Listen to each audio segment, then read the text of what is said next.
L'aïeul hérite de plusieurs facteurs. Je parle déjà des pirogues africaines. Pirogues africaines, pourquoi? Parce que l'histoire que nous connaissons nous a été contée par des métropolitains, par des Européens, alors qu'il y a une histoire africaine qui nous dit autre chose.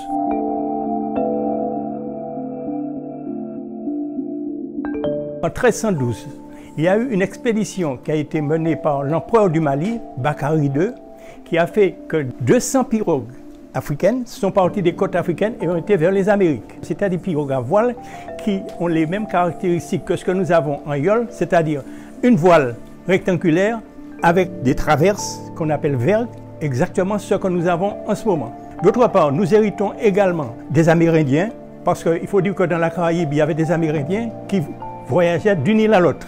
Et nous avons également hérité du gommier, parce qu'à l'époque, évidemment, il y avait des arbres à Martinique qu'on appelait l'arbre gommier, et c'est dans cet arbre-là qu'on prenait le tronc, qu'on creusait et qu'on obtenait une embarcation, et c'est ce qui s'appelait le gommier. Les marins-pêcheurs de l'époque ont estimé que pour aller pêcher, le gommier était instable. C'est pourquoi on a écarté un petit peu le gommier et on a adopté une nouvelle construction d'embarcation pour les marins-pêcheurs qui sont devenus des canots de pêche. Et ces canots de pêche, dans un premier temps, étaient à fond plat, et puis après, on les a améliorés pour pouvoir aller un petit peu plus loin.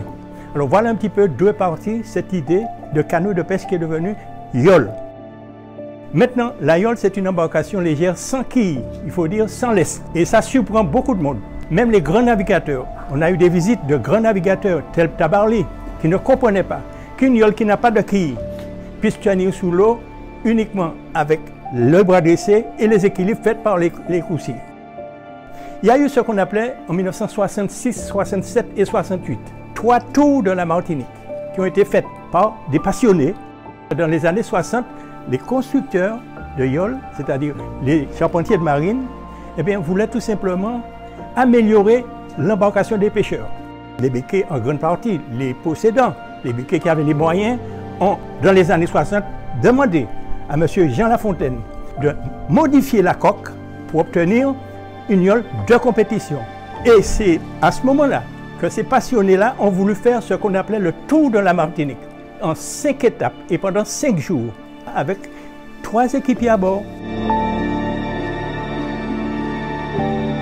Le comité a pris en charge certaines choses, parce que les courses se faisaient un petit peu à droite à gauche, sans organisation précise. Ce comité, petit à petit, a fait un travail colossal pour amener la yole à avoir des règles. La première tour qui s'est faite en 1985, il y avait 8 yoles. Nous sommes amenés maintenant à avoir le 35e tour en 2020 et nous sommes arrivés à avoir des fois 21 embarcations. Au niveau de la société, nous avons fait des démarches pour faire la promotion à l'extérieur, en Europe, en France. Nous avons en 1996 obtenu le premier prix du trophée sportif et culturel à Bagnères-de-Luchon par la Martinique.